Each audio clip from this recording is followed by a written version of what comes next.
Well, I hope you guys can hear me. I hope you can see me.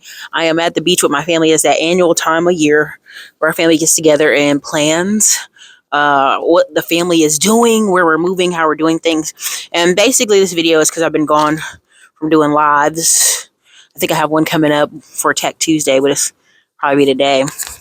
I just want to say, the internet is very clear right now. It's just distracting black folk and honestly poor folk with just silliness. Pointless debates about the South and men and women and child support and stuff that just is pointless and useless. And it makes me just despise the internet at the current time. But I know a lot of you want me to speak on Navy Federal and my thoughts. And honestly, the truth is, if you actually watch the markets or you read news or you're actually just involved, you're just not checked out or a zombie, the next 2 to 4 months are going to be the best time to buy a house. And after that, even if they drop rates, it's going to be kind of a hyperinflation moment. And I want to explain to you, like, if you're in California and you tell somebody, oh, I paid $1 million for something, a particular house or a particular condo, for them, they don't even bat an eye because it's been that way for so long. And other parts of America are going to start to experience that. And then it'll get to a point where you don't ever remember when San Francisco was cheap. You don't ever remember when LA was cheap. You don't ever remember when New York was cheap. It was a figment of your imagination. It was the past. The problem is, as they raise the floor on what things cost, many people are not prepared. Many people don't realize the next, pretty much, from December to March is going to be the best time ever to buy a house. And they're going to say, no, the interest rates are going to let them fall, let them fall. Once they fall, 4.5 million borrowers get into the marketplace. And there's only 700,000 houses on the market.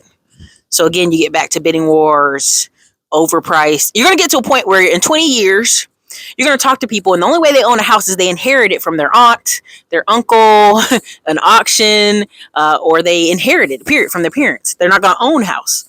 And if you go to London or you go to Europe, parts of Europe, that is the case. They're excited to inherit, abandoned houses. They're bidding in parts of Scotland and England for dollar abandoned 1900 houses that they have to put like 100,000 into just to be livable. And you can go look this up all for yourself. The same way we bid for Baltimore, it used to be dollar houses Baltimore, that's parts of Europe. And that's just when Europe is like, oh, let's kind of clean up this section of town and, auction off all the vacant stuff. That's when they do that, right? Now, what happens after that? April to December of next year is going to be very chaotic with the Trump news and the Victor news. And I think they're trying to prop up the brown man to be the person we should pick instead of Trump and all this silliness. But what's going to really be the time tester, the changer, is the only people really will be making money. It'll be like other countries. And I know many people tell you they're a passport bro or they travel and all this stuff. But if you've really actually lived or been overseas, the only people with actual money are business owners. The guy or girl who owns the little food restaurant, the little bodega, the little corner store, their children have a job via them. Their family has enough money to move around. If you don't know the story of Prince William and Kate, his wife that he's married to now, how did she even get in that position? Her mother created basically baby Einstein, the virgin for the British people. And it made so many millions and millions of dollars, almost, billion, that she was able to kind of buy her daughter into this lifestyle where she went to these private schools, she went to this very particular private college, was able to be in these circles.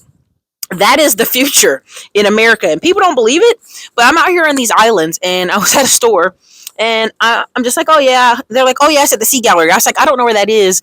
I'm visiting. You're visiting? Oh yeah, our family's here at the beach. Oh, you must be from some other part of North Carolina. I was like, oh no, I flew in from Texas.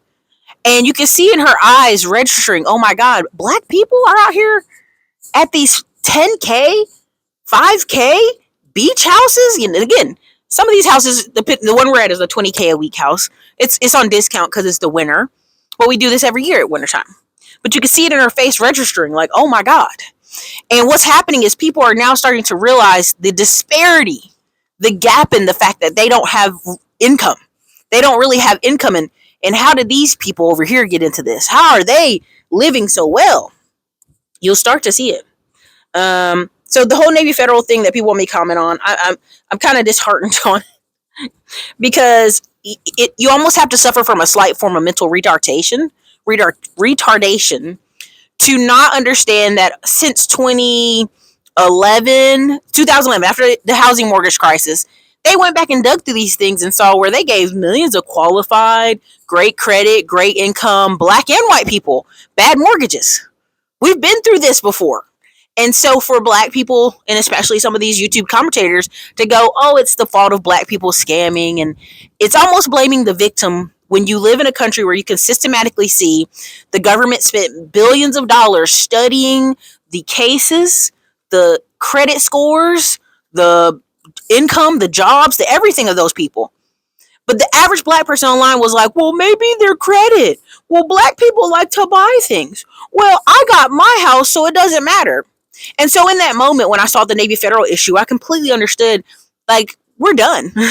Stick a fork in us. Because every group with any common sense knows this is an economic fight.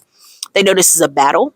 You ask the Japanese who they're in battle with. You ask the Koreans who they're in battle with. You ask the Jewish who they're in battle with. You ask gays. You ask anybody. They know who their enemy is. But black people are so desperate for approval, so very desperate, that they will cut off their nose to spite their face. So when I encounter black people who want to talk to me about dating and mating, and let me be very clear, if you're a married man or woman and you're dipping your feet in the conversation on the dating and mating, you are already misguided. Let me just say that again. You are already misguided. Your focus, your absolute 100% focus at this point, is transitioning into married people's conversations, is transitioning into wealth building conversations, is transitioning to like travel sports for my children conversations. So to see so many married people be like, oh, I'm in the conversation, unless you're a therapist, which, okay, they can speak on it. Unless you're a therapist, or unless you're actually like leading a Bible study group of men who are looking to get married, why are you talking about this issue? Why are you focusing hours of your life into these topics? It's because you don't know you're supposed to be on to the next goal. You don't know you're supposed to be on to the next topic. No one's told you, right? So right now, I have the Digital Liberty Tour going, and I almost have no desire to do any more YouTube, but I have the Digital Liberty Tour going, and Las Vegas is selling super hot, so I thank you for that, and Atlanta as well. Dallas will be our first up at bat. But I want you to understand, like, if you're not willing to present a business concept, and which one of the easiest is going to be online businesses, digital businesses, content creation, one of the easiest, it's going to be very hard unless you create a service business. Now, what do I mean a service business? I mean a technical skill that solves a problem, a service business that solves a problem. And again, Jimmy from Buy the Hood said, oh, to become a millionaire is pretty easy. And I'm doing a recording. I'm like documenting us having the start service business that we're starting and how fast it gets to $1 million, for a very important reason, right? I have a friend right now with a recruiting company, and they literally got 50 candidates jobs, and the check they got from that was $20K a pop. So they already made $1 million getting 50 people a job. And they did that in under 30, I'd say 45 days. And so when I talk to you about making $1 million, again, making $1 million, saving $1 million, having $1 million cash is all different things. But the engine to do so is social media. It is LinkedIn. It is very easy online. Like, I mean, it's almost so easy a caveman can do it. And at this point in this time in history, when people push against making 100 to 250K a year, pushing against, well, the average business owner doesn't make any money, or they're stressed, or I don't want that responsibility, I've already kind of omitted you from the conversation, right? And I'm cool with jobs. I want you to go get the highest paying job possible. I want you to go get whatever works for you. I'm in 2 or 3 partnerships right now where I'll be helping people get jobs and some other things. But I really want you to understand that, like, the future after April 2024, it's a wrap. You know what I'm saying? You're going to be in that station of life where you are unless you have a business or a way to make income, right? If you understand the stock market, you're fine. If you understand real estate, you're fine. If you inherited like $500,000 and you know to invest it in a particular things, you're fine. But the person that's waking up like a brand new rooster, whoever gets elected, which it really doesn't matter at this point, for various reasons. If you're not in a position to fight, it doesn't matter. You're going to wake up and be like, I'm mad about stuff. And I hate to say it's too late, but it's like literally that permanent economic underclass will exist, right? Like all these people now arguing about housing and like, oh, I just rather rent and it's so much easier. And I'm like, keep doing that. Truly, keep doing that. Like I have no arguments with you, right? Right? Go Google what's going on in Ireland right now. Where in Ireland, the landlords kind of just did a strike, and so they had 4,000 people waiting for housing and couldn't get housing because there's no landlords that wanted to rent to them because they had flipped the economy to the tenant. And so, this is the same thing I tell everybody. If you're in a job and you hate it, you're in a housing situation and you hate it, if you don't own it, if you don't own your skill, like per se, a plumber, shit, even a lawyer, electrician, all that stuff, those people can walk off the job that day and go start their own thing and be fine. If you're in a position where you have to work with a company, work with a landlord, whatever, you got to just take the deal and shut up about it. And no one wants to hear that. That's an awful thing to hear, but it's the truth. There is no room in society for people who don't want to have ownership. If you don't want to have ownership, we don't want to hear about it. And you're going to start seeing more of that. Don't worry. You'll see it on social media. You'll see it in a lot of places. All the people complain about eggs and the price of things. I just go, okay, that's them's the breaks, And so I hope this isn't like a negative Debbie Downer video. By no means am I trying to do that. I'm going to try to end it with a light note here, but creating newness. What is creating newness? I watched Jesse Isler talk about creating newness, and it's hard to kind of cultivate after 40. Because, people have kids and life is kind of dragging them down at that point. And he said, well, what if you live, and I'm paraphrasing here, and again, if I get the numbers wrong, it is what it is. But like 20 years, right? You live another 20 years, which is short after 40, but that's just for the sake of argument. And every year you do 6 mini trips, activities, adventures, and one big one. That's 7 things a year. Times 20 years, that's 140 things. Many adventures, activities, things you're doing. I want you to understand that this time that you are spending, and I'm being very careful here. I remember someone had said, oh, all these guys saying they're so great with women, but they're on YouTube during the hours of booty chasing. I just laughed so hard. He was like, you're telling me from 5 p.m. to 11 o'clock at night you're on YouTube? That's the prime hours you'll be out meeting people, connecting with people, meeting random women, getting opportunities, and growing yourself in your business. So again, how do you create newness? You will have to think bigger than these platforms, but you will also have to create newness. Some of the ebooks I wrote this past week is from me kind of interviewing people and also my own life experiences, like creating a overseas tour company or creating a, hey, come to Costa Rica and invest and live. Like I put that together in an ebook because I'm like, it's so very easy with the power of this social media that you could host 4 events a year and 1 mega event in Panama, Costa Rica, Belize, Argentina, Uruguay, Brazil, anywhere. And you would create yourself kind of a overseas international business via social media.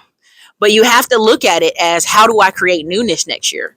Do I create it by creating overseas company? Do I create it by writing books? Do I create it by affiliate marketing different companies? Do I create it by new partnerships? Do I create it by travel, right? Because travel still requires money, right? You have to understand, do you create it by creating a micro farm?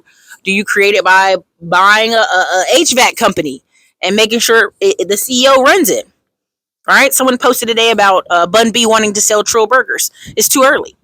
He could do a licensing agreement for his likeness and imaging, but you got to actually want to put 2-3 years in the game for that. Right. But most of our people just want to sell. This is why you're at Target and it's full of Black owned products that are no longer Black owned.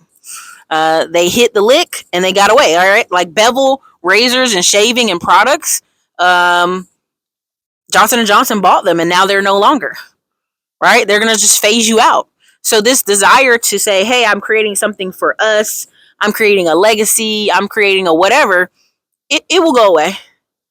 It will go away if you sell it too quickly. It will go away if you don't structure yourself properly. And I'm not against selling businesses. But again, when you're creating newness, the desire to hurry up and jump and sell something you just created is which is the Achilles heel of many communities. I'm sorry, this video has been all over the place.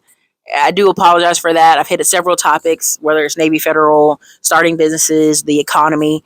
But I'm sitting here with our family at like a 25 room beach house. We're planning what our family does next year and how we're acquisitioning a company in our town.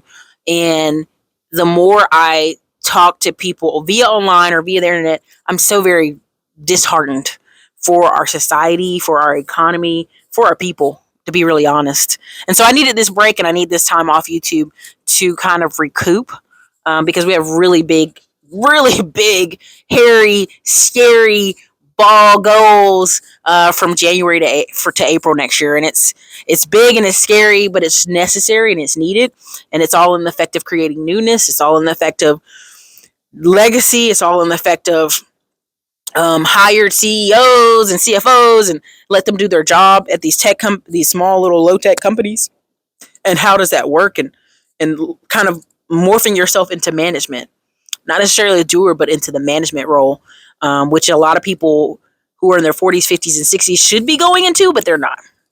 And so, in my effort to keep this under 20 minutes, I'll say this one last thing. How you do anything is how you do everything. That is a saying. But mostly what I see is people in their late 30s. Now, let me go there. From 20s, they're cutting up, they're partying, they're winging it. In their 30s, they're also still playing around, winging it. What happens is they lean into their 40s and 50s. And it's still a game, it's still funny, it's still haha. But then something happens, a knee injury, a heart injury, a stroke, a parent dies, some money gets funny, an incident happens, and then they're on the show Invisible People. They're homeless. They're like for the rest of their life just struggling.